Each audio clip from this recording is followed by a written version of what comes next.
My name is Michael Zapsik from AMC's Comic Book Man. You're listening to IT in the D. Welcome back. Thank you once again for hanging out with us. This is the one and only IT in the D show. I'm your host, Bob Waltenspiel, hanging out with co-host, producer extraordinaire, Randy Walker. Guest this week, return visitor from back in the COVID days. Eddie Eadeh is in the house from E&E Tech, talking small business IT. Is that fair? Yeah. We've been talking now for the last 20 minutes. We should have recorded all of it. That's the way the show goes, though. But you can find us online, itinthed.com. Do us a favor. Give us a like on the socials. Subscribe to us everywhere fine podcasts are sold. Our next meetup is Thursday, August 20th, 5 o'clock, right here at Detroit Shipping Company. Yeah. We'll probably be down in the beer garden. We'll be in the outdoor part, weather permitting and event permitting. If it's crazy busy because something's going on, we'll be up at the second floor, but look for us on the main floor. Yeah, we'll have the signs pointing somewhere. No speakers, no cover charge, no agenda. Just show up, grab a drink, chat with people. Yeah, it's crazy how that concept eluded a lot of everyone. Yeah. No trick-or-treaters. Can we start calling that out? Yeah, I mean, everyone goes because they need something. Yeah. But that shouldn't be the goal. Right, exactly. We got to do a whole entire podcast just on networking. I think that should be. It's been a while. We should be just. But anyway, Eddie, how you doing? Good. It's my brain's spinning already. I mean, we talked about networking. I think about the different events I go to, and it's just account executive after account executive after account executive, and they're just passing cards out to each other. At some point, it's like, well, this is kind of pointless. I want to make a T-shirt. I've got it approved already by 8 CIOs in town. It just says, "No one gives a shit about your green blinking lights." And I talked to, he's probably one of the more famous ones in town that everybody knows. He was basically saying, he goes, you would be shocked how many people just come up to me and just start going green blinking lights, agentless browser, do this, and he goes, I don't give a shit. I go, it's amazing to me because I know you're not picking that tech. Yeah. I go, you have more than enough people. You have a huge staff. He goes, exactly. I'm setting strategy. So it's a know your audience thing. But I did make a T-shirt up saying no one gives a shit about your green blinking lights. We should make that dot AI or get the .ai green URL. blinking lights. But it's funny that when you're a vendor, you have to vibe code that site though. Oh, don't ever, you can't say vibe code either. You wrote a prompt. That's right. Let's call it out what it is. But you get so immersed when you work for a tech vendor, and then you think people care. Right. And they don't. We get them sometimes here, not a lot. Once in a while, a vendor will run here, but the sales guys selling to sales guys, I know. It's kind of comical to watch, but it does suck when you're there trying to meet other people in adjacent fields or adjacent business roles. Right. And you're just watching all the sea of sales. It's like, oh, okay. I'd be lying if I said I didn't go grab breakfast twice a month with a guy that I worked with at Cisco. Or, you know what I'm saying? But that's a different story. Like even then they went to Rubrik and I went. That's a relationship. That's different. That's not like, I'm going to go and network with a bunch of people that are in somewhat adjacent roles, and you go there. It's just all sales. But I think if you're a seller, the biggest takeaway if you go to one of these things is don't sell. I know it's hard, and I know you got quotas, and I know you got a black cloud over your head, and you're going to get fired.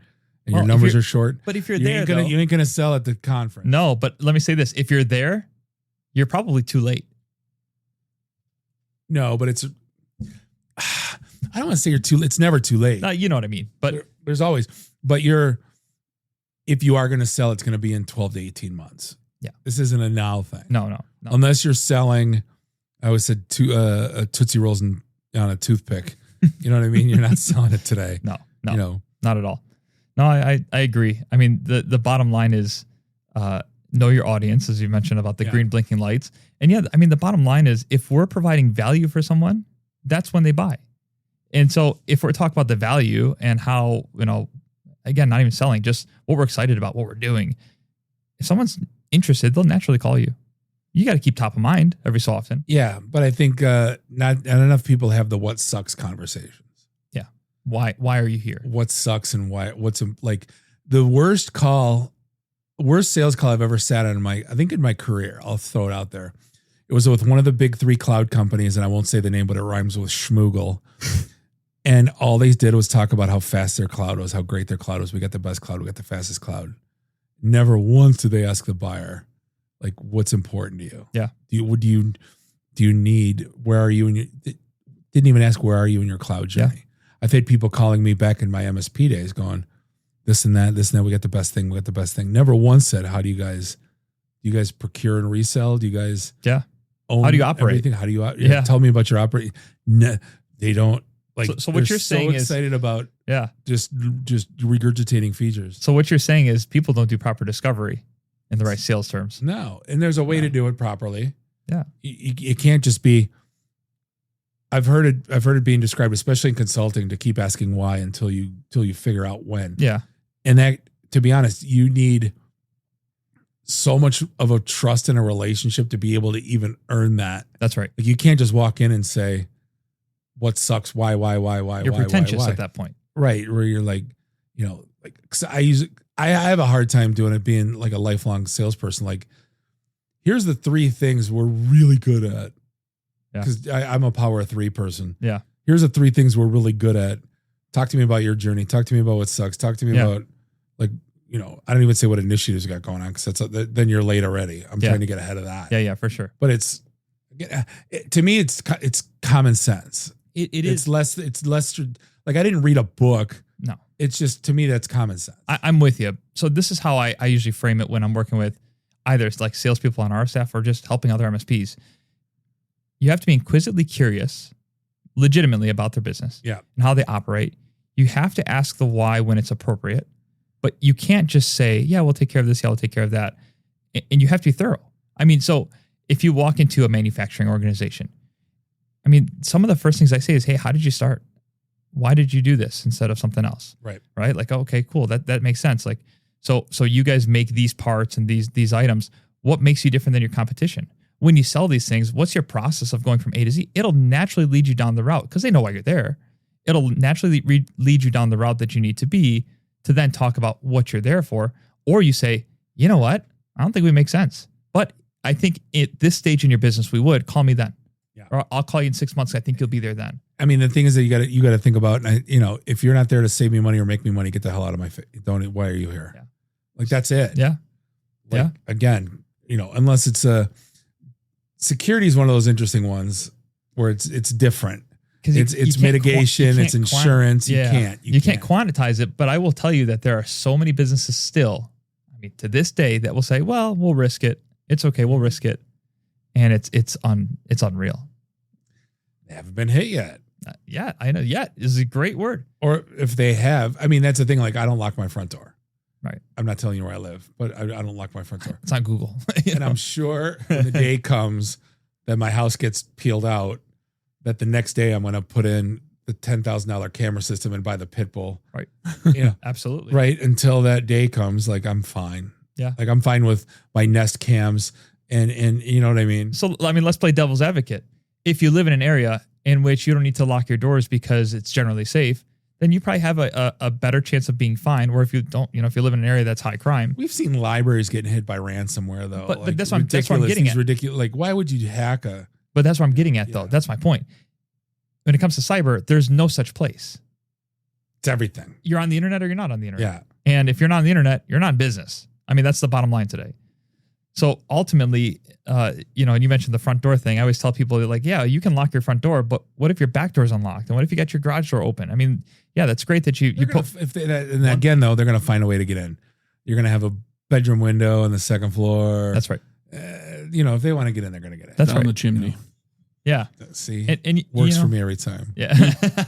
Yeah. Those aren't the kind of presents I want. No. So, last time we spoke, I said this phrase and I still use it today. In cybersecurity, it's not about being perfect. It's about being the fastest runner amongst your friends while being chased by a bear. Yeah. Mm-hmm. Yeah. You don't have to be faster than the bear. You have to be faster than your slowest friend. That's right. That's right. And that's what it is. And that's what it still is. And with everything changing today, I mean, it's even more important. And by the way, like, the other kicker, I guess, is, and we just did we helped a Now client with a breach, ransomware in the whole nine yards. And they had an IT person, and they had their firewall patched, and they had antivirus, and they had all these things, right? But there was a handful of other things that didn't go so well, and it cost them $500,000. It's getting brazen. One of my peers down in Atlanta got social engineered. We're sales reps for a huge consulting company, he's like, you would not believe the call I just got, Bobby. And he's like walking through. I'm like, you got social. That's hilarious. Because we get like today, I got in trouble today. Uh-oh. We got a phishing email, and it was really you clicked it. It was no. It was really poorly done, and I threw it in Teams to the whole team, going, "Hey, the email from HR, don't click it." And they're like, "You're not supposed to tell people in case they, you know." Why are they sending the same email to everybody? Like they should target. It just blasts out. We got one from internal that was like, was it a gift? But it was like almost like a spoof from our manager. And like 3 out of 7 of us clicked it. And I'm like, oh my God, that one was good. Yeah. You know, because we don't, you know, all of a sudden you're flying your day. Like, I'm not looking at headers and who the email's from. Like I see like, oh, this thing. Yeah. If headers were supposed to be that important, they would make them more prominent in the client. This is where like my head starts running, because I'm always trying to find the way to make it really easy for the end user to detect and spot these things. Because like my thing is, we all know that security can inhibit production, right? Ultimately, you add all this stuff, it slows people down, whatever. And I'm always trying to find the way to make it where it can be both secure and friendly to user or fast. It's not possible. There needs to be like the rules, like do not click a link in an email. And then corporate sends out links all the time. Well, I kind of have a few things, and the or even the tools you use, like SharePoint or whatever, put links in the email messages. Those links are ridiculous. Yeah. Like long, super long. They're 100 characters. So it's like, how am I supposed to know? Here's so far the fix for us. So you mentioned phishing, like the tests. When we do it, we send it over 30 days.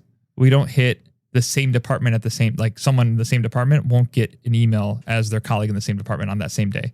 And we change it based on the department, and that department might get 2 or 3 different types. And they're good. Like all those things. Because if you're just training on bad emails, the bad guys aren't using bad emails anymore. And the bad ones are going to get stopped by even a cheap spam filter. Yeah. So they got to be good. But the Microsoft with a 1. Yeah, exactly. But the other thing that we started doing was, and this might be counterintuitive and a lot of people aren't going to love this, we got rid of the external email banners. So every email that comes to us says, this is an external email, this is an external email, this is an external email. Oh, it's so annoying. But here's what we did instead. Instead, we look at the message and we say, hey, is this a lookalike? Hey, is this coming from a domain that's similar? Hey, is this the same person with the same name from a different company? And now we're putting banners only to those emails that are red or orange or whatever, classifying those specific things. Or, hey, this person's asking you to wire money. Yeah. We will do a banner for first-time sender. It's like yellow first-time sender. Say, hey, this is the first time this person's contacted you. Then you'll never see that banner again for that person. Right. So that way, if a banner comes up, you're not used to seeing that. The second reason we stopped doing that is because on your phone, again, trying to balance the whole deal, you can't see the preview because all it says is external. The twice that I got I never understood was on my phone. I could never understand editing the subject line.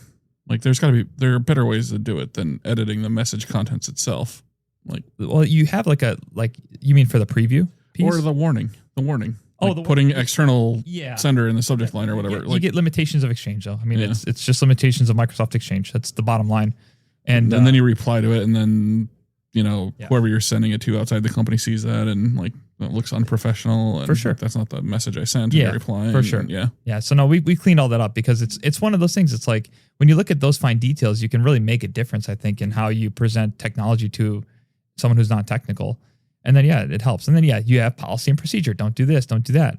I think the biggest challenge right now is probably data loss prevention still, because there's no easy way to say, hey, we can do this, but we can't do this, but we can sometimes do that, and sometimes we can't do this.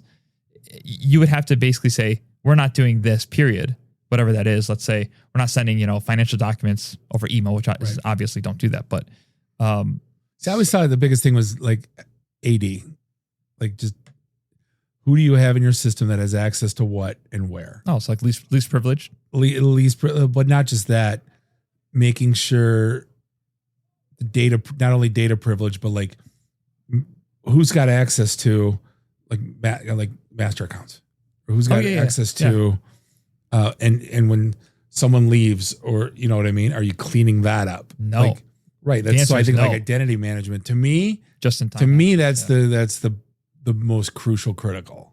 So we do that now. We'll have just-in-time access for our team. So when they need to admin into something, they can create a just-in-time account for them. Yeah. It activates for what they need to do. It has a time limit, and then it kills it. And then if we'll have a glass break account because but if that happens, then the alerts go off, right? Everyone gets alerted that a glass break was used, where it was used, who maybe used it, because we have audit logs on who pulled the glass break account, right? And so like that's the goal is that using the whole just in time is the deal. Look, it for most IT people, it's out of reach, and it's not out of reach because it's expensive. It's not out of reach because it's hard to come by. It's out of reach because people get so comfortable. Oh, I've done this forever. I've been an admin on my account forever. Nothing's ever happened, right? And then we come in, we take a look, and we're like, hey, do these 5 people still work here? No, they were gone 5 years ago. Yeah, they logged in 30 days ago. Yeah. Yeah. What do you want to do about that? Oh, that's a breach. Start the incident investigation. I mean, we don't say the B word, but it's a breach. Yeah. Start incident investigation. Let's see what's been in motion. Right. Because it's a big deal. It happens all the time. It's unfortunate. I'm going to do it. I'm going to bring up AI. I know. Okay. Sorry, Randy. It's fine. I'm not as privy, so I want to ask you because I've not dove into the AI world and SOC management, and I'm hearing now of agents now breaching, right? Just kind of going rogue. Yep. Like, talk to me about I don't know, have you played around with the AI SOC? Yep. Is it back in the day, I was worked for a company that did machine learning SOC. Mm-hmm. This was 2016. Which one? Securonics. I worked at Darktrace around that time. Sure. Yeah. That was more knowledge than it was people were buying. Mm-hmm. Like, what the hell is entity or behavioral analytics? Right. And it was following patterns. It wasn't necessarily following actual breach. But now with AI SOC, that's a world that I've not dove into. So, I guess it's a loaded question. AI SOC as in the security operations center piece, right? Sure. So you're ingesting logs from a computer or whatever. And the goal of the AI SOC is to read all those logs and flag you for something that's not right. Yeah. Right. Is it the same as machine learning where it's looking for anomalies, baselining normal, looking for weird? I would say so with though a tuning, right? So I'll give you an example. We have a product that does that. And so we implemented it with a client, and a day later we got a hit on abnormal activity. Well, we don't know what abnormal is. We haven't been there for a day, but we know what in general is abnormal. So we're taking call it a baseline approach plus learning on top of it. But where, we mentioned AI kind of jumping and hacking and other things. I think that's a completely different thing than AI SOC. But here's where I'm getting at. A lot of the AI breaches that have happened as of late, they weren't malicious. They weren't let's talk about Is it just a curiosity thing from let's talk about the ChatGPT one. Yeah. The one where they hacked Hugging Face. Well, going back going back to the 90s hackers, they just wanted to see that they could. That's right. Yeah. That's right. But this is not that. Okay. This is different. So this is partially, I'll be straight. I'm injecting my opinion into here. So I'll say that as a disclaimer now. The views and opinion. That's right. Don't sue me. Allegedly. Anyway, I got that out of the way. So if you look at that breach where OpenAI's lab jumped in and attacked, or I should say breached in Hugging Face, did you look in to see what it did or what they claimed that it did? It just used Hugging Face to accomplish part of its task. So to me, AI isn't trying to maliciously break into something to steal. I think it's trying to, like humans a lot, get a little lazy and find the easiest route to accomplish the task. Why wouldn't it? Right. And so in its mind, it's this software publicly advertises that it can do this thing much easier than I can, so I'll just go use it. Right. And if you give it the prompt, hey, in all means necessary, handle this. Yeah. In all means necessary, it's going to handle it. Well, right. Or a lazy prompt. You know what I mean? Not a lazy prompt, but just a short, direct prompt. Did you see about did you hear about the clowns on the Delta flight? No. They were coming back from a hacker conference. Okay. And they decided to use one of the hardware tools to breach the airplane Wi-Fi. Then they basically created a new AP called Delta Wi-Fi Fast instead of Delta Wi-Fi. That's the normal. And then basically took everyone's usernames and passwords. Cool. That were right. It's that's all sorts of federal charges. Right. I never understood. You don't ever get first that you're on a plane, so that's automatically federal. Yeah. Right. So how did they catch him? I don't know. I skimmed it today. I didn't see the whole article. Hang on, let me see.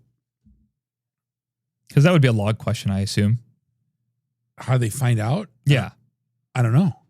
My guess is it'd probably be something with logs, right? DEFCON dingus suspected of trying to take over Delta in-flight Wi-Fi, jamming the Wi-Fi and broadcasting an unauthorized network, and will come out to a federal offense. No shit.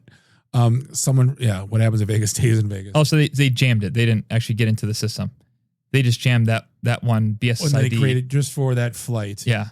So, which is like the oldest trick in the book. When Flight Watchers spotted aircraft communications addressing a reporting system, the crew indicating something was up with the Wi-Fi and they suspected a passenger.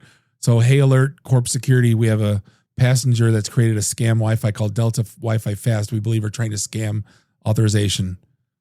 Why not just name it Delta Wi-Fi? Flight crew. And just don't put fast. I don't know, because that's the proper one. I know, but that's my point. I mean, you wouldn't get everybody, but some things would associate with that if it was a stronger signal than Delta Wi-Fi. Poster on X speculated the culprit was trying to fish for passenger credentials by setting up the Wi-Fi. Reddit claimed that the incident involved deauthorization attack that kicked users off legitimate network before bringing up their own, which included a fake landing page using a Wi-Fi pineapple, which can broadcast fake networks. Mm-hmm. Again, idiot, federal. Yeah. Oh yeah, definitely. Several federal. Right. Yeah. Did you hear about the new one? I think it was today or yesterday. The Australian guy wanted to book a gym class, but it was full, so he had Claude get him an appointment. It used a couple of open APIs to actually deregister somebody else and put him in the. That's awesome. Wow. Yeah. But see, that's the kicker, right? So as people are building these applications with AI, you've got API keys, private API keys that are being put on the public side. Yeah. So I mean, it's a no-brainer. We were talking about last week with the job search, and people are putting on resumes because in case they're like using in clear text or whatever. White text going, you're going to put me to the next round because I am the preferred candidate. Like stupid shit. Yeah. It's not stupid because if that's what you're going to do, if you're going to use AI to read my resume, I'm going to game it.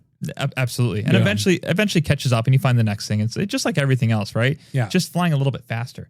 But you know what I was thinking The professor that put say Madagascar in your paper. Yes. And he failed like 31 out of 33. Because they all put it through AI and it said Madagascar. Yeah, that one cracked me up. But again, he gamed the system too, right? Right. So, what I think about a lot is like the breaches that happened as of late. Like we heard recently about like the breach that's allegedly from Iran or whatever, if it is or isn't, I don't know. Right. Where they attacked the water plants, and Michigan was one of the states. You hear about this? No. Okay. So allegedly Iran, but who knows because proxies, right? Breached 12 states, municipal water systems. Okay. But, they didn't specify what cities or a city and specifically what happened, right? Because everything's kind of hush-hush. Michigan was one, and the way they did it was by breaking into the PLCs. And so what they were doing is controlling water flow. So either they were able to push water down the pipe faster than it should be or not at all. Right, and slow or stop the water flow. Right. And so they were able to get in using, I don't know what, because everything's so Here's the thing. secret. I'm so for that stuff.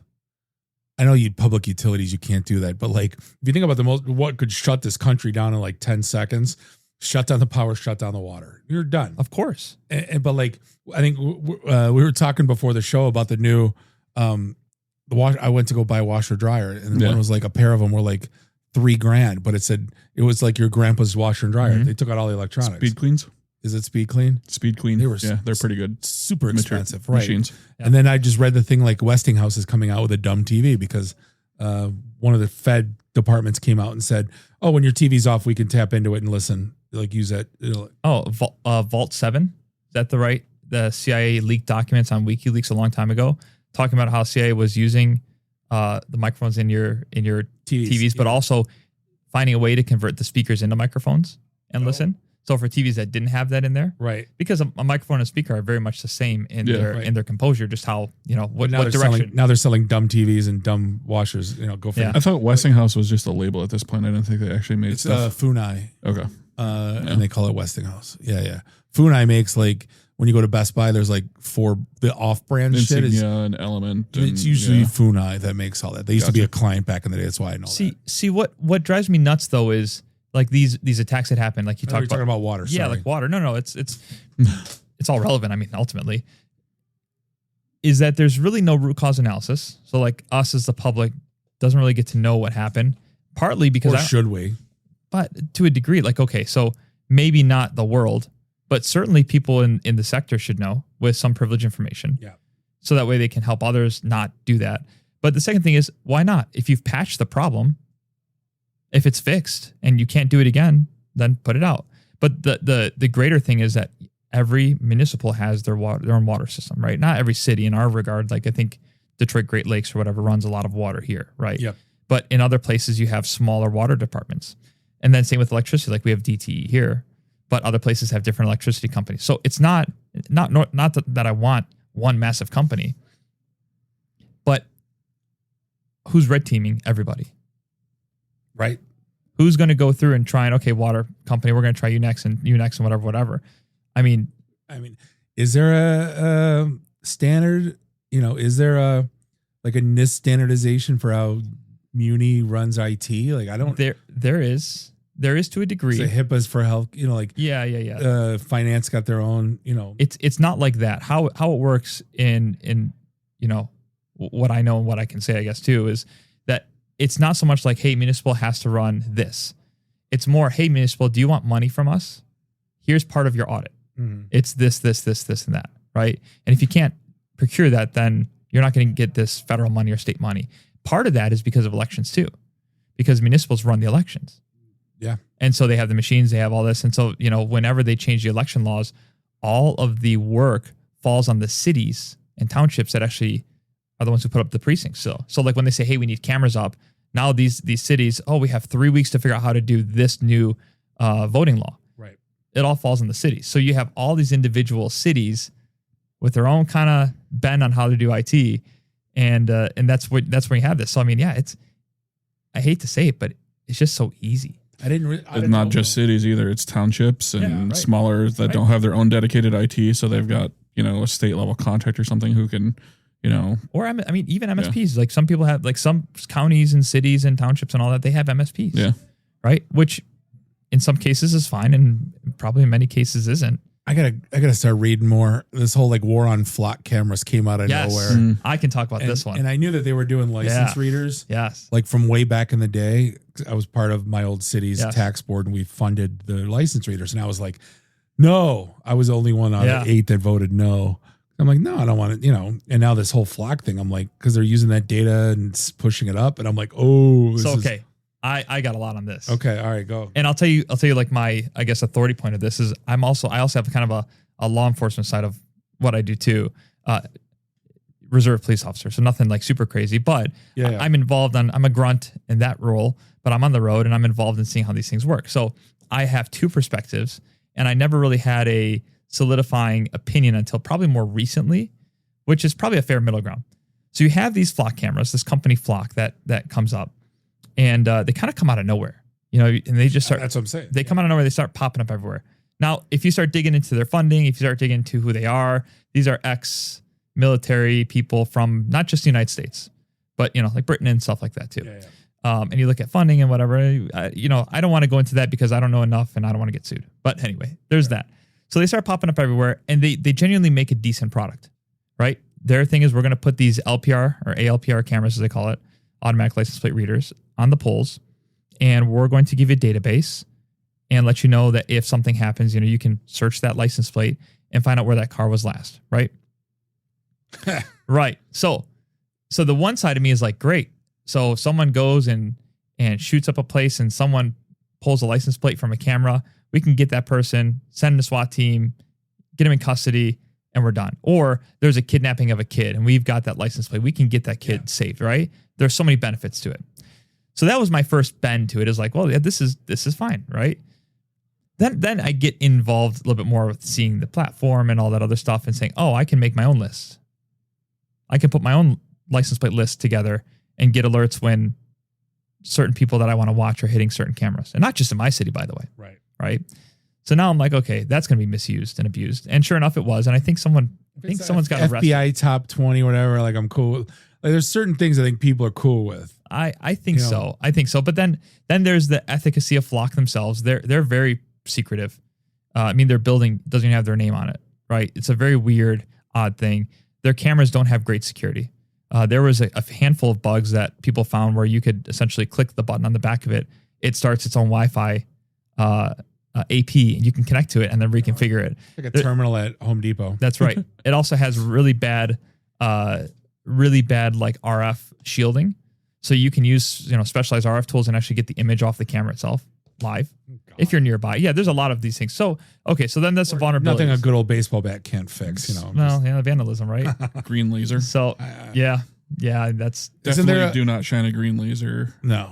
To a flock camera. Okay. What is in there? A thing is like a DuPont reflective clear coat paint that people are buying to put on their license. Yeah. A lot of that stuff. I don't know. I just thought bullshit. Just a lot of that stuff, read. I watched some videos. A lot of stuff doesn't work. The cameras kind of see through because if you look at that, like the reflective deal, that's to stop like plate cameras that have flashes on them. But this is video, right? So now, okay. So then I started digging deeper into the whole deal. I'm like, all right, whatever. Then you start getting to like the constitutionality of it.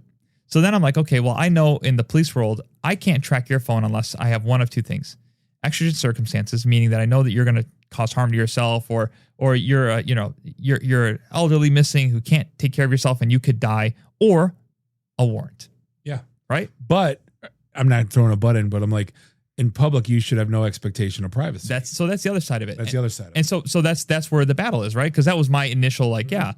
I watched too many of those First Amendment auditors. Yeah, exactly. Which are like, you're an asshole, but you're not wrong, but you're an ass. You know what I mean? So to me, because that was my first inkling too, is like, well, it's on public property. Like I can go and take pictures of everyone's license plate too and keep it. I think the idea is that it's not about the license plate being captured.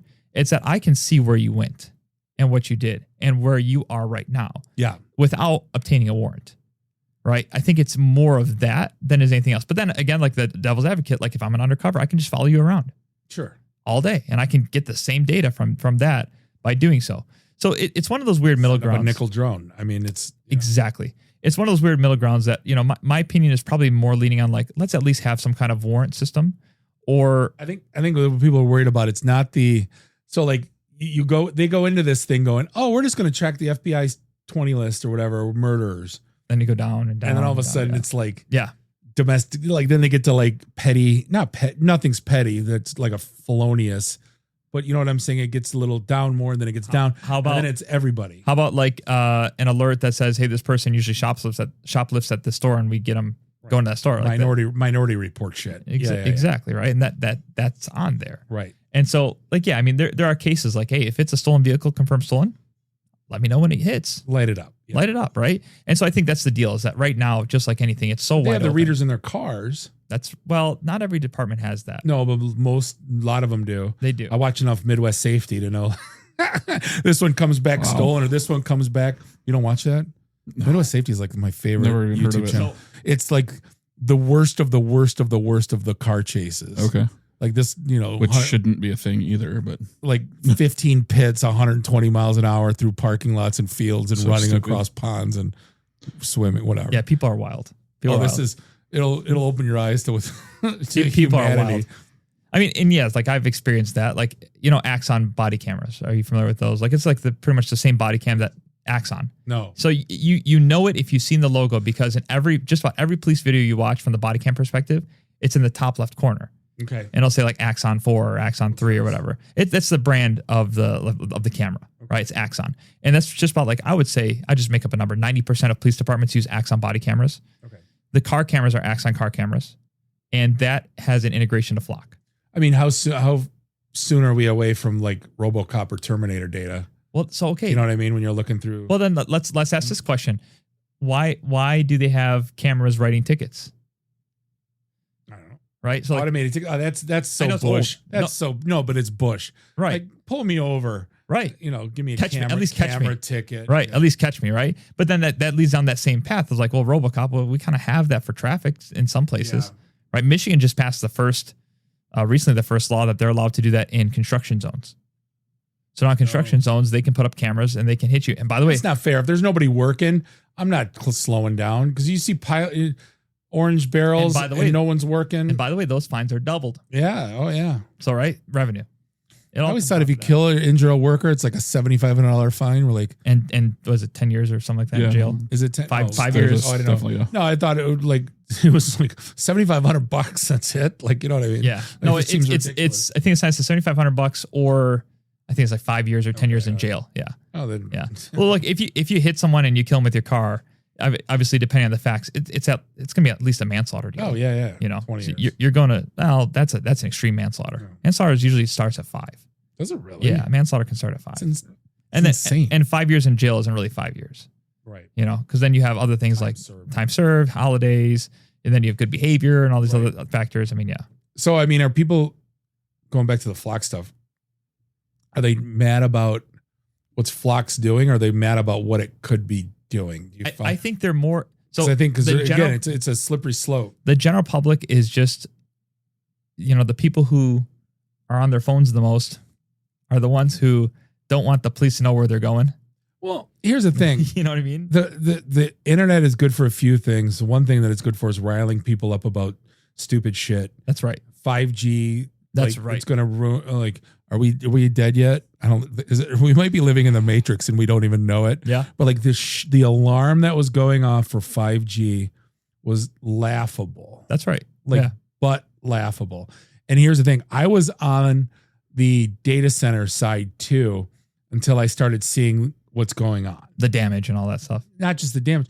I'm used to the old colo data center. Right. So as I'm looking going, there's 57 data centers already in the state of Michigan. And there's there's probably 1,000 in Virginia. Right. And then you start seeing what they're putting up. And the one guy was getting 75 dB. Was that sound right? On his porch, 65 dB. That's pretty high. That's loud. It was louder than it was like a loud conversation dB. Yeah. Just on his porch, a couple blocks down, or humming and all that. Yeah. Well, it's also disrupting wildlife in the area and all these other things that they're saying. Yeah. So I get it. But what also cracks me up though, don't we have, maybe this is ignorant. Don't we have the middle of the desert or the middle of the woods or like all these places that are just not habitable that are, maybe you drive. Aren't they put them in the bottom of the ocean in China? They tried that. Microsoft tried that. I think they pulled it out and said this wasn't going to work right. Okay. All right. Oh, they had a few data centers underwater. I don't know why they didn't. Back in the day, who used to own it? Was it Quest with a W? God, I'm dating myself. Yeah. I'm out of that conversation, buddy. I'm sorry. There was a salt mine in Grand Rapids. Okay. Was a telco data center, but it was like an Iron Mountain because it was it was so dry and it was the perfect place. And it became colo, and I don't know if it's sustainable. I don't even know if it's still there or not. So completely side note, Iron Mountain has these big caves, old mines dug in the mountains, right? And that's where when the whole Doge thing was happening, that's where they had all the retirement documents was in that. Do you remember that video? Yeah, 100%. They go down in this cave in this old, I don't know if it was a salt mine or whatever it was, and it's Iron Mountain branded or whatever, and it's this is unbelievable. See, that's the thing, going into a farm town that there used to be a factory, it's lazy. Mm-hmm. I'm just saying, I think you can't go in the middle of the desert because the power and the, for sure, it's not feasible there. What you have to run to get out there, it's not. Yeah, you have to be sort of around, but they're just retrofitting old tool and die shops, right? In the middle of Saline or these one light towns. I went to one of my clients is in a one light town in Ohio. They're a $5 billion company. They bought the three corners of the neighbor. They bought the restaurant because when they have vendors come in, they want them to eat at a place that they liked or approved of. They didn't want Susie's Diner to be the sure. They bought the welcome center. They bought a bike museum because they basically bought the town. And I go, the mayor must send you guys Christmas cards. And he jokes, because the mayor works here. That's so funny. But if you go 3 miles down the road in the middle of Farmville, they have a 2 million square foot production facility. Wow. That's one of their facilities. That's huge. Right. And you're like, oh my God. So the whole town relies on this company being solvent. Well, okay. Flint, right? Relied on GM. Yeah. And look Michigan. where they are. Michigan. I mean, really, I think about that all the time. I'm like, we have so much automotive here. And if GM or Ford decide, and I don't think it would happen, but decide, you know what? Michigan's just yesterday's economy. We're out of here. The whole state would be a ghost town. I've told this story 100 times. I don't think people realize Tennessee, how much time they spend in Michigan courting automotive manufacturers with here's 150 acres, flattened already. We already did all the work. We got redundant power coming in. We got fiber from 4 different places coming in, and it's all yours. And you got 10 years free tax. Yep. Kentucky, I think, does the same thing, right? They come up, they spend, because I worked for a Japanese a trading company that basically got their hands on everything. Yeah. Every IT department in the world shared with auto. Yeah. Japanese, or in Tokyo was the same. Germany was the same. Mexico City was the same. The IT office was the automotive office. Yeah. So I was privy to all this stuff. And the guy was like, TVA, Tennessee Valley Authority, lives here. I'm like, what? And I started getting in. They showed me like the book. Yeah. Like, I don't think like it's not that far of a dream to think that like, no, you know, hey, we're gonna move your shit over here. No. And what industry do we have left then? We haven't. I mean, you know, Michigan's got like more than you think. Like if you look at furniture, you look at Stryker, you look at this is a diverse state, man, when it comes to I mean, but Kellogg isn't Kellogg anymore. It got bought by Ferrero Rocher. But here's what I mean though. So you mentioned like furniture and Stryker, right? Let's talk about furniture. I'm just thinking West Michigan. Who's gonna buy it? I mean, yes, they're gonna sell to others, but my point is like, so I've got a handful of clients, obviously, and I could trace most of them back to automotive in some way, shape, or form. As a good portion of their revenue. I don't think people realize how not reliant, but like the cycle effect that takes place when you have something like that here. That's right. Yeah. And I remember, I think was it Granholm? Yeah, it was Granholm who tried to do the whole incentive for the movies and everything like that. Sure. Right. And she was trying to diversify. And then when she got out, Snyder said no, she got a TV show. It's like, oh, that's helpful, right? Right. So it wasn't just a textbook, they were writing checks. They were writing checks. And then the automotive was saying, hey, what about us? We're the ones who do this. And we're like, no, go away. We're busy trying to get something else here. Right. But it wouldn't be a bad idea to try and figure a secondary industry. Or anything for that matter. I mean, anything, right? Right. Michigan still feels... I always talk outsourcing rural instead of, like, because I know when, NAFTA and everybody goes to Mexico, right? And Chinese free trade agreement, everybody goes to China. I went to, the Japanese company had a satellite division, and we went out to like the middle of nothing, Michigan. I'm talking... It didn't even have a light. Yeah. I didn't even think it had a post office. Yeah. And here's a little plant with 500 people working in there building satellite components. And, their cost of living is a fraction of what it is to live in Rochester Hills. For sure. And I'm like, outsource rural. Why don't we get on that? Yeah. But then again, that town's relying upon it. Yeah. So if that company shits the bed. That's right. There's also a talent question. It depends what you do. If you're talking manufacturing, sure. Yeah. But you're talking, hey, let's build, IT systems or whatever, and the talent's not there. I mean, hell, the tool and die makers are software developers now. Yeah. They're not, it's not my uncle's tool and die shop. Click, right. Exactly. Yeah. Right. So my uncle, he was a die designer. He retired from GM recently. And so he went to trade school. And then from trade school, had a couple of jobs and worked for GM, did his 30 years, whatever. Whoever replaced him had to go through their bachelor's degree in school and probably to get that job, maybe even a master's degree, I'm not sure, right? And to do the same job he was doing for 30 plus years. You look at the guy last week, he was here, spent 39 years at GM, started when he was 18. I saw that the podcast, the one to re-enter the workforce. Yeah. And he was like, not ready to retire. And like, you know how many of those stories there's the German club I belong to, you know how many of the old timers that lost they put all their stock, all their pension in stock. Yeah. And then it got delisted and they lost everything. Man. And it's like, how many people in the state like have gone through that? Right. It's, but again, though, if you look at what is, like, you pick a city, just pick a random city in the Rust Belt. What are they known for?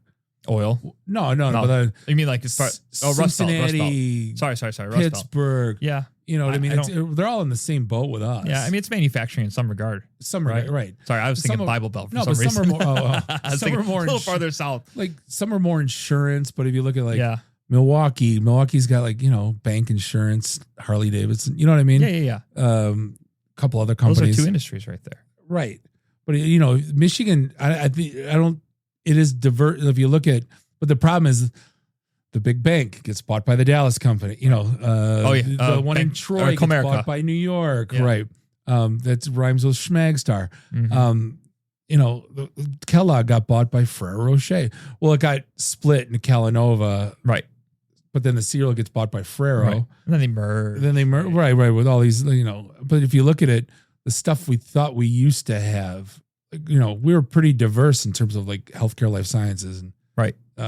PubSec, and if you look manufacturing, and now it's all like Stellantis. All the decisions are coming out of Paris, Right. for the most part. Yeah. Yeah. It's not really an American company anymore. No, Right. no. Although they're still considered one of the big three somehow. I'm not sure how that is. Didn't there was- Toyota surpass them years ago? Yeah. There was a story. I mean, if you look at Chrysler specifically, go on their website. Tell me how many cars Chrysler has. I know they have Dodge and Jeep and everything, but just the Chrysler brand. Tell me how many cars they have. Two. And maybe even one because It's Town and Country. And Yep. That's it. and they have I don't know if they still have it anymore, but they had the Chrysler 300 listed. It was like the 2020 model. I love that car at one point. Yeah. I tell this story too all the time. I bought a Buick for my daughter, and the bill of lading is 100% made and manufactured in South Korea. And I kind of go, why the hell am I buying General Motors? I get it that it's here. And my Volkswagen came from Tennessee. That's right. Right? That's My That's GM right. is Korean rebadge, basically. Yours, I thought, looks like an Opel. If No. you ever saw Opel in Europe. Yeah. Yeah. Well, I mean, GM owns them too. Right. Yeah. But see, like so many things are changing, and I just feel like Michigan isn't keeping up. I mean, I know this is like a completely side conversation, Not but I've keeping up with always felt like Michigan. lots of places. Yeah, but I don't, maybe because I live here. Obviously, I'm hyper focusing on it. Dude, look what Nashville did. Everyone's going to Nashville, and I don't know. I can't tell you why. Is it because they're giving tax breaks? Is it because it's it's just a fun? place, but it's a place to be, right? So okay, so there's a component of fun, right? Like okay, so I've always felt like Michigan was the economy of yesterday, right? I feel like we did really, really good when the whole manufacturing boom came about. I mean, we did really good, right? We cleaned up and we got comfortable, and now we're sitting here like, well, we're kind of doing the same thing, and yeah, tons of younger people are leaving. Why? If it wasn't for Michigan, we would have lost World War II. I mean, Yeah, Tank plant. and they're still riding on that. Yeah, I know. but that's the deal, right? Yeah. And so then you have Selfridge, and they're doing the planes down. It was okay, fine, but that's military. That's not guarantee long term. And I pray to God that we don't need any of that stuff ever. But here we are anyway. So okay, people are leaving Michigan though to go to places like Tennessee, Austin, Texas, Chicago, even Chicago. So then I think, okay, is it the weather? But right, they go to Chicago. It's not the weather, right? It's that a lot of people are amongst their peers. Yeah. And having a good time and whatnot, enjoying life. And then they're in industry that's exciting, right? Because in Chicago, like you have everything down there. You've got all Literally kinds of everything. You've got everything. You've got all kinds of tech. You've got manufacturing. You've got insurance. I mean, you've got banking. You've got all kinds of stuff down in Chicago. My cousin's wife sells pet food and makes family doctor money in Chicago. Yeah. Like, you know what I mean? That's right. But that's the thing. Like, you go to Chicago, you can get a flat downtown. You don't need a car.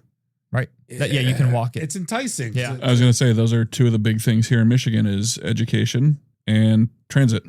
That's right. Yeah, the transit thing, I mean, that's a tough one because you can't rebuild every city. And I mean, it'd take forever. Yeah. And we are the motor city, which is why I think we're built this way. Everyone needs a car, the whole deal. So, okay, let's scratch that one because I think that's just a little too ingrained. But you don't have a central place to meet up and hang out and have events or whatnot. Like even if you go downtown Detroit, right? We're at one end and you got to go all the way to the other end. You got to get in a car and go there, right? Well, think about all the, like, even Cleveland. Even The flats in the Cleveland, flats in the warehouse district. That's where you go. right. You know, That's right. Chicago, there's 10 places every block. So you don't, that's out of Yeah. the question. Pittsburgh's got South Street. But see, like, You know what I mean? What, It's just but like- what comes first? So like, Milwaukee's got like almost like their Corktown. right. You know, So, but what comes first? So like offline before we started this, we were talking about just like why I think Detroit isn't as happening in Chicago. And one of the things I said was if you go to Chicago, you got business on the bottom floor. And then you got high rise of all people, where they live right downtown in the center. And in Detroit, it feels like it's just high rise of business. Not saying that there isn't. And then off in the outskirts is where people live. So you still have to walk or drive to get into the city. Mm-hmm. So that's number one. But then what comes first? Like if you want to fill those, you need to have a reason for people to come here. But if you want people to have a reason to come here, you have to build industry. But if you want industry, then you need money. If you need money, you got to fill those places. Like it's kind of this whole loop of, how do you do that? Plus, to get people to come here, you need amenities. You need, Right. grocery stores. You need Right. good schools. So but you don't want to build those if nobody's then that using gets them then that and- gets to yeah. politics, and then you Yeah. can say, well, it's this side or that side, or all these sides are the same, right? But ultimately, it gets to politics of like, okay, then who are we voting in, and who's the average voter? Is the average voter just making bad voting decisions in general sense, right? Yes. I mean, Yes. yeah, we all think we're right when we make the vote, and that's like, oh, okay. So, we have all these things. Michigan is certainly not up there in school. That's No, for sure. we've like on most metrics we have slid down so far. We're Reading like, level, I think 40 something. yeah, we're down in the bottom now. We used to be, top third, and now we're in the bottom. So then you 25 or follow less. the money, who took the money, I don't know. There's all kinds of factors. But at the end of the day, then I look at Austin, right? Austin, Texas blew up. Seems like overnight, right? Huge. The first time I went there was 2021. I went there for Polycom. Yeah. Right before the HP acquisition, actually. Funny enough, they gave me some news before it happened. And so was down there, came back in 2023, and it was a completely different city. 100%. I mean, it was amazing. Right before my eyes. GMIT is there, for crying out loud. Everybody's there. Indeed is down there. Right? Really? Yeah, they have a huge skyrise. So then I ask, and again, I don't have the answer, but what did Austin do? How many people need to work at Indeed? Just 3? Oh, I figure it's self-automated. I don't know. yeah. It's getting there. I digress. I'm sure it's getting there. Yeah. So, but then I really like what happened to make Austin what it is from where it was. I mean, Austin long before was just another city in Texas. Right? South by Southwest? Is it kind of like the Nashville thing where it's like a fun town? I don't know. I'm throwing that out there. Well, okay. Here's one thought. Although it really wasn't the catalyst for it, but one really big driving factor was Tesla. Now, it started becoming bigger before Tesla took their headquarters into Austin, right? But I think Tesla moved their headquarters into Austin. They were building it when I went down there in 21, I think. Well, why Austin and not Houston? Why not? Because Dallas is already has an infrastructure. That's my point. I don't think it was a catalyst for Austin taking place, but I think probably Elon Musk or whoever saw the future of Austin being this very big city and just funded it. I mean, that just probably put fuel to the flames that's already burning. Yeah. But yeah, what kicked it off? Was it taxes? Right? Because if you come here and you want to, let's say you want to be in a skyrise in Detroit, right? Because I've looked at this before. Rent's expensive. Okay, that's the cost of being downtown. We can City tax, right? So then you've got these old buildings. Most of them are very old. They don't have good amenities. Yep. It's cold, so there's that, right? I don't mind that. Some people do. I don't like the cold, but that's certainly a factor for some people, right? Yeah. Fine. So there's that. And any of these sky rises or high rises, whatever you want to call them, to walk to food is still it's a decent walk. Depends where you are. It depends where you are. I work right? in the new GM building in the Hudson. Yeah. I mean, I have no shortage of places. No, take clients you're to. good. And if you're in Campus Martius, you're good. But if you're like right outside there, you Yeah, gotta walk a little bit, right? Okay, so that. And then on top of all that, right, you have 2.5% city tax, right? Yeah.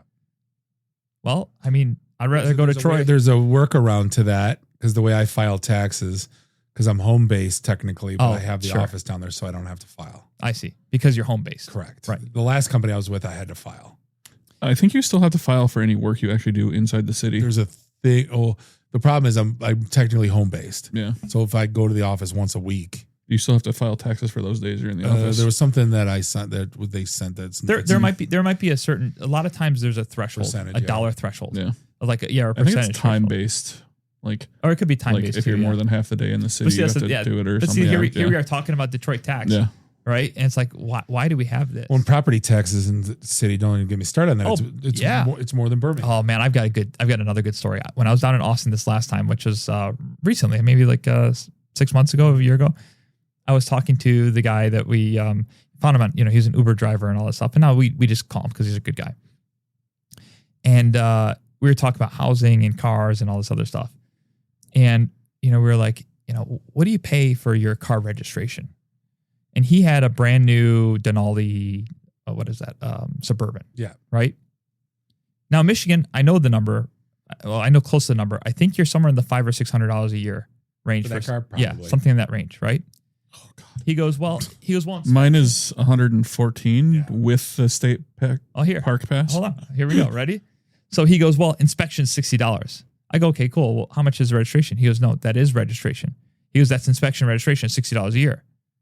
I go, because I thought, I'm like, well, you guys don't have income tax. He goes, no. So I thought maybe they're going to get him on the car. Yeah. He goes, $60. I go, get out of here. He's $60.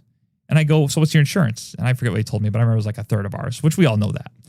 And I go, okay, so let me ask you a question because I'm ignorant here. If you guys have no income tax, now granted they have higher sales tax, right? I think they're at 15%. 15? No. Wow. Texas, Google that. No. Fact check me. They're at like 12.5 for some things and 15 for others. So they have higher sales tax. And he says, well, how they get us is our property tax. 6 1/4 for And local jurisdictions can add up to 2%. yeah. So 6 1/4 to 8 1/4 Where did I get 15? for Is sales that tax. Canada? Am I mixing up Canada?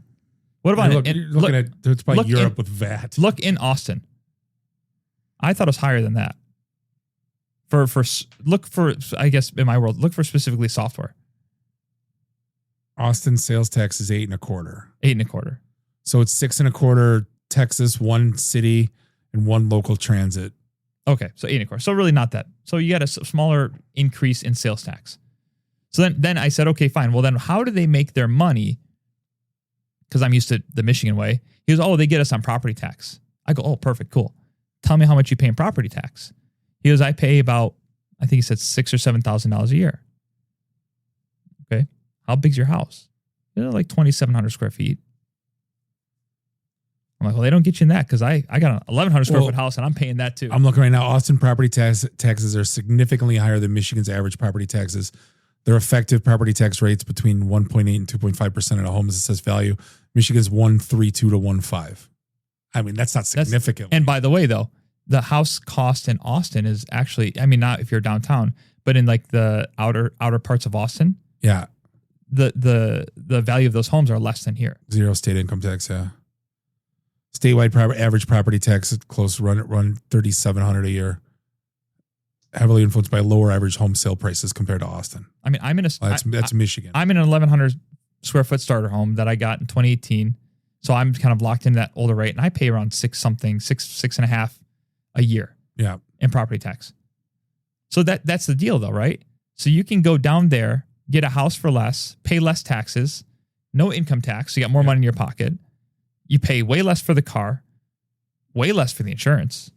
But you look at the cyclical effect. You get the business down there and all the shit they buy.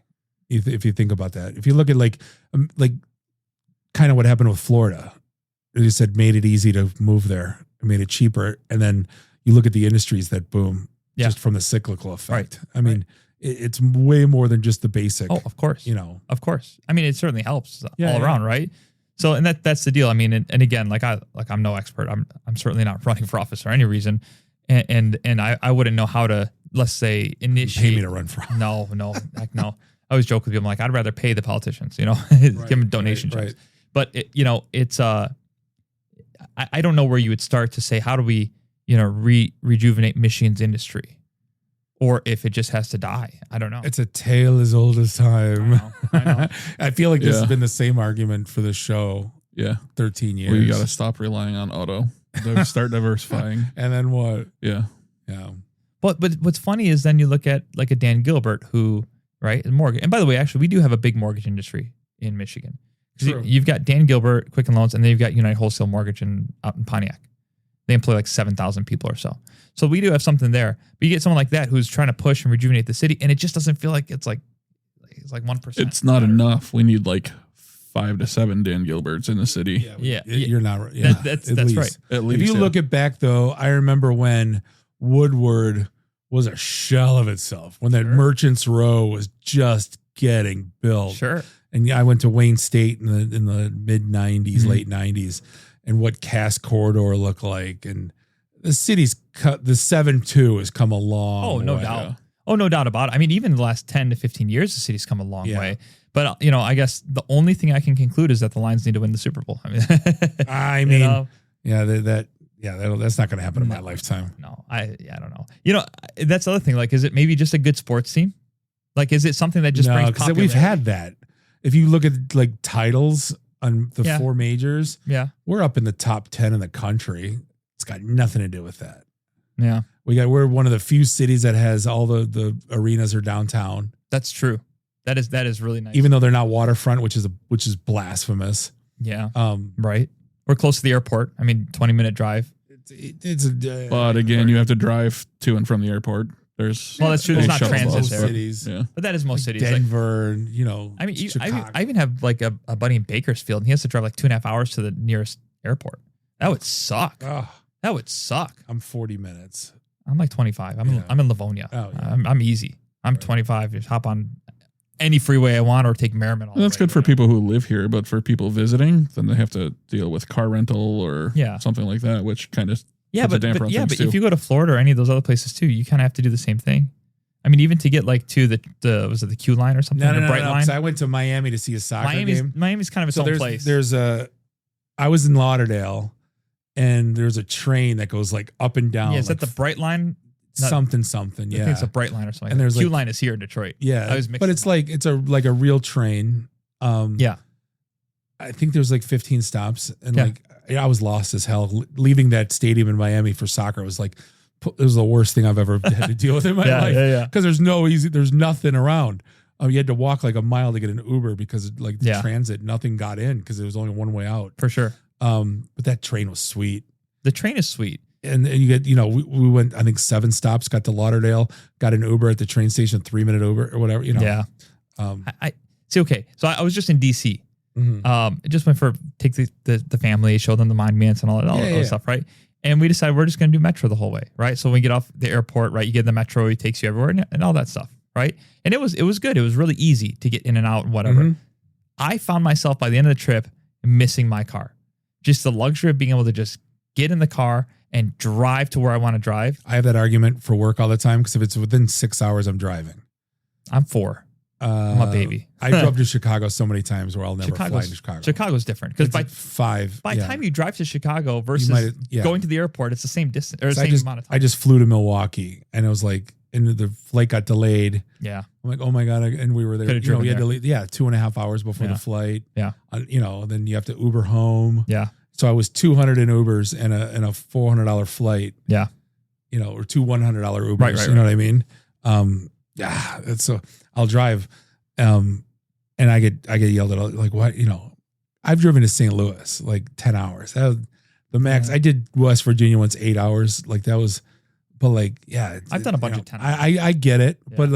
But if I lived like where my buddy lived in Germany and it was a 4-minute walk to the city center and I could take a train into Munich from Stuttgart, you know what I mean? I would do that all day. Yeah. Yeah. I think my thing was too is it's accessibility. Like if I got to drive a half an hour to go to the train on Gratiot to go downtown Detroit, I'm just going to drive. That's right. There's no point. Yeah. And I'll say, I guess the other reason I liked the car at that point was I had the kids in the stroller. So it's much easier if you're just by yourself. Pulling and pushing them up a hill kind of sucks. Selfish. No, that's right. No, listen, they get a better ride in my car than they do in the metro anyway. So there's one thing I wanted to. I was thinking about when you're talking about 5G. I know I'm going way back to all good. But I was thinking about something. I've been thinking about this for a long time. There's 2 kind of big, I think, trends we're gonna see that I want to like predict and see if it works. So far, I've been pretty good. Trends that are good or trends that are going to get people crazy? No, just new. I would say they're neutral. They're nothing crazy. Yeah. So one thing I thought, I have a video of this, I think like 3 or 4 years ago, predicted that passwords are going to go away. And now we're starting to see passkeys, right? Yeah. Of course. And that was coming. Predicted back in 2020, like then in 2020, that like 5 to 10 years, everyone's going to be back in the office. And it seems like we're kind of heading that direction. So I have these other kind of things that I've thought about for a while. Yeah. And by the way, back in the office, I don't mean like full time, but we're starting to see a lot of people getting pushed back into working. Amazon did the big RTO thing. Yeah, we're still GM did. We're in the office. When my buddy at GM said they were getting pushed back in the office, I go, they're trying to get you to quit, or they half, right? Real. Yeah, he goes little column A, little column B. Half. We're fully in the office. Yeah. There's so much collaboration. Anyway, so there's 2 things that I think in like IT specifically. This is for the IT people, certainly specifically. I think number 1, and I think you'll see this with Apple soon, is that I think you're going to get 5G in the computers. And I think from there, you're going to get rid of long-term network switches, firewalls, and access points inside of a building or wiring all together. And you already have 5G in the house. I mean, but my point is Verizon delivers it. Right. Verizon delivers it by DoorDash to your door and you plug it in. Right. Did you see that? No. Verizon. No, it was T-Mobile. T-Mobile. It's T-Mobile for home and it shows up by DoorDash. I'm like, Christ. It's amazing. It's amazing. So I think not amazing. It's that's part of the instant gratification, right? But anyhow, it's just how it comes with a sub from Jimmy John's. I'm hungry now. So I think what's going to happen is you're going to start getting 5G on devices, ultra wideband. That's fair, right? Chips got to come down, I think. Well, yeah, that's true. Because I mean, the house device isn't the cheapest thing in the world. So no, One, that might be 4 or 5 years, but you're not wrong. No, I think it's going to be at least another 5 years because I think it's going to be 5 to 10 at least for the rest of this. I think you'll go 5G on laptops. You'll get rid of infrastructure in office buildings at the very least, right? So you'll go no wire, no Ethernet in the building, no access point. Again, maybe this is pushing it. And I think you'll go... No FortiGates? No FortiGates. Ah. Sorry, buddy.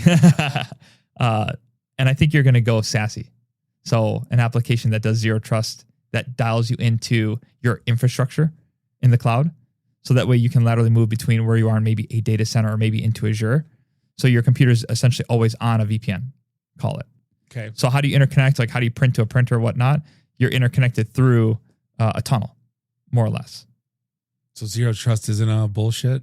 No, it's actually, it's gotten It's a philosophy. It's not a product. It's not, but I mean, you have the people that do. It got built as a product and it's not. It is a philosophy. But I'll say this, SDP, software defined, or what is SD-WAN? No, not SD-WAN. It's like software defined protocol or something like that. But it's like SD-WAN in some regard. So essentially what you do is, there's a lot of products out there like Harmony now. It used to be called Perimeter 81. AppGate was like one of the oldest ones in the business. So you're familiar with AppGate or any of those guys? So Fortinet has it too, ZTNA, they'll call it, Zero Trust Network Access. Mm-hmm. And so what it is that you set up, whether you have Azure or infrastructure in a data center or whatnot, is you set up gateway connectors. And all those gateway connectors go into this provider's cloud. So whether it be Fortinet or Harmony, which is now owned by Checkpoint and all that. And they more or less house the bandwidth, call it. And they're using SD-WAN and other tools there. So you want to go from my laptop to what would traditionally be something in the data center. It's still in the data center, but I don't have to VPN in. My laptop's always connected. All my traffic is tunneling up and over. And so in traditional sense, where you think of topology of like computer to router to internet or to point or to NPLS, whatever, to data center, to router, back to device, it's more of a flat line of like computer to call it cloud. It's like what Citrix was. It's maybe different, but yeah, kind of like what Citrix was, right? And so the idea is that you skip all this infrastructure, you maintain the security because you can still log everything that goes across the wire. And so it's more or less, you go up into this. We're back to mainframe computing.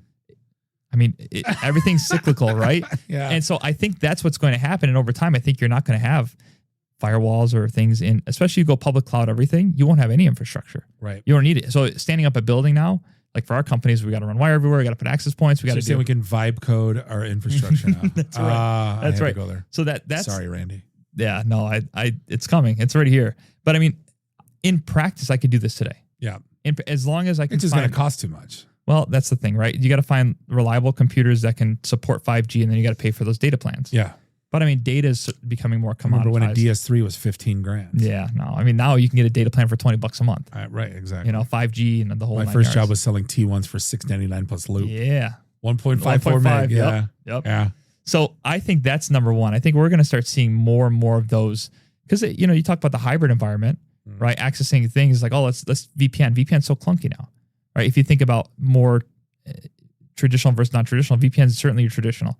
Right. It's gotten to the point where I'm such a spoiled prick that I'm using Microsoft Hello. I'm just looking at the camera. Yeah. It's opening up and the shit just better be on. Yeah, that's right. I'm not, I remember back in the day, Cisco VPN and having to hit AnyConnect. AnyConnect and hitting the whatever, picking San Francisco and then. But tons of organizations are still doing that today. Right? Are they really? Oh my gosh. Yeah. Oh, absolutely. Massive organizations are still doing it today. I can name a bunch. I won't, but I could. I can name a ton of them that are doing it. This mitigates all that, right? But again, it reduces the need for network engineers if you think about it at those levels. CCIE still a thing? CCIE is still a thing. Is it? Yeah. Oh yeah. Used to be the gold standard. It still is, but at the same time, you can just Google it. I remember my friend just got a CISSP, and I'm like, good on you. That's a hard exam, but I'm like, is it what it used to be? Yeah. They used to walk you into, pretty hefty 6-figure gig. Yeah. And, I think different world. But no, it's different because everyone's getting them now. Yeah, right? yeah. It's just like school. Like remember the MCSE? That was my Microsoft certified systems engineer. Yeah. That was I debated whether or not I wanted to do that when I first started in this business. I'm like, do I want to go down that route?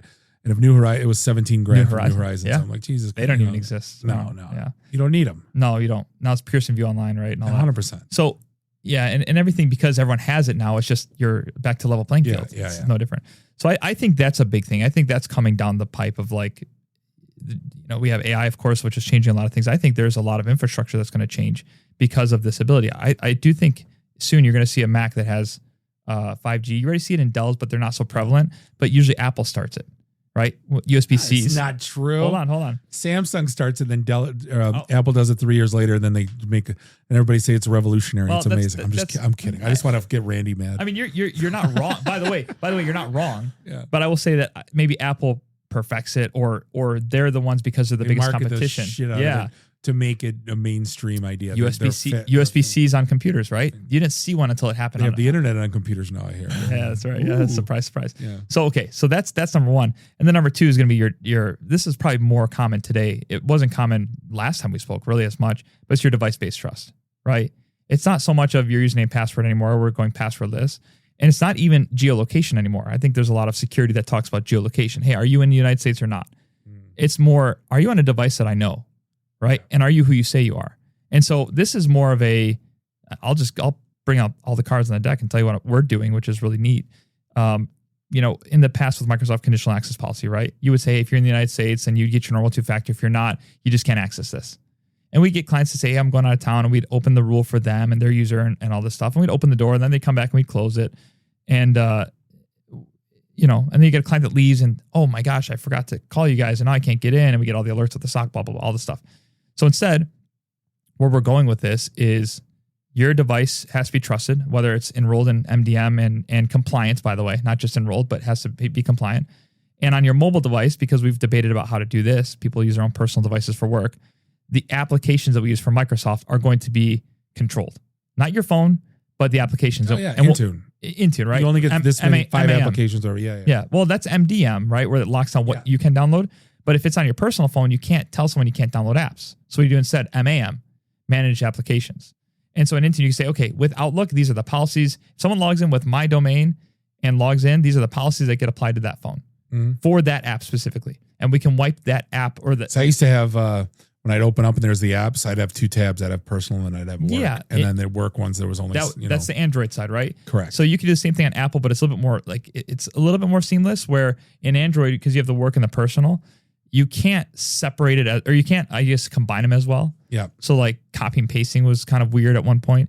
Apple, you can set all those different. See, I can't screenshot in the Teams because something came up today and I want to screenshot it. Yeah. No, I can't do it. That's right. There's a lot of, So there's that. And then you're like, okay, well, can't you steal tokens or whatnot? And, yes, you can, I guess. So then we came up with another kind of layer to this whole deal, and it's the security keys, right? I think that security keys, as fun as it sounds, are going to kind of make a little bit of a comeback. We back to the keychains? Kind of. I mean, you can get ones that just stay in your laptop. Did you ever have one of those? RSAs? Yeah. Oh, maybe one job. Secure ID. It's been a while. It would change every like 30 seconds. Yeah. Definitely not like that. So it'll be like a YubiKey. Have you heard of YubiKey before? So YubiKey, and I'll show you later, but it's a little USB, you pop it in, you just touch the little button, pops up on your screen, asks you for a PIN, type in your PIN, touch the button again, authenticates you, right? That's one chain to the password list too, by the way. That's a passkey. So instead of doing it on your phone or whatever, you can have a physical key. So what do we do? So now we can say, hey, make a policy rule. If you're out of the country, you can log in only with your passkey. And it has to be this brand of passkey, right? So that way you can't just like register your phone and call it good. It has to be the brand that we approve or whatever. And the reason why is because when you use a passkey, that token theft doesn't work because it's a hardware hash that's between your device and the passkey. Got it. You can't steal that token that way. And so I think the future of cybersecurity is going to be a device-based trust, and everyone else is out. And you could do that plus the SASE connection with the software all together in one piece. And now a user at a company can open their laptop, Windows Hello, they're in. If they're out of the country, maybe put in the passkey, whatever, and operate like they were in the office on wire, and everyone else doesn't even see that these resources exist in the world. I think that's what's coming. Feasible. I mean, it could be done today. Yeah. But there's costs, and there's a lot of things like a printer as an example. Like how are you going to connect a printer up that way? It doesn't have that. Well, prints anymore. Yeah. True. Just saying. Yeah, our warehouse, but that's about it. Eddie, we could sit and talk all night. I know. We got to cut you loose. Appreciate you, man. No, appreciate it. Eddie, E&E Tech. Yeah, well, hopefully we'll see you soon. Like, it's a great conversation. We got to continue this at a future date. I love it. But hey, we're going to wrap things up for this episode of the IT and the D Show. On behalf of Bob and Randy, do us all a favor. Drink up your drinks. Get your phone numbers. You don't got to go home. You just got to get the hell out of here. See you next week. Drive careful. Beat it. I got the .com. What? Greenblinkinglights.com. Is that open? Yeah. There's no way. Not anymore. Oh, It's mine now. Greenblinkinglights.com was not It was taken. not taken. That's amazing. It's mine now.